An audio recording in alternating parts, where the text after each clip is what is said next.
Amb l'arribada de les festes torna un clàssic d'aquestes dates pels infants, el Parc de Nadal de Sallent, que se celebra, com és habitual, al pavelló municipal. Va començar el 27 de desembre i ara, per Cap d'Any, fan una petita pausa i reiniciaran l'activitat el 2 de gener fins al dia 4, de 5 a 8 de la tarda. Per 3 euros, els infants poden jugar a futbol i bàsquet, als inflables gegants i fer tallers, manualitats, dibuix i maquillatge amb tot un equip de monitors que els donaran suport. Bé, tenim una mica de tot, relacionat amb l'esport i per més petits els inflables.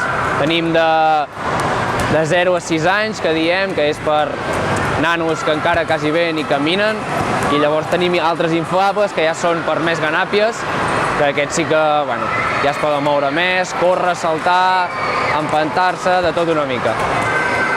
Som un grup d'uns 10-12 monitors repartits a l'entrada, hi ha el que cobra les entrades, hi ha les noies que pinten la cara als nens i bé, fan activitats de dibuix, de pintar i d'allò.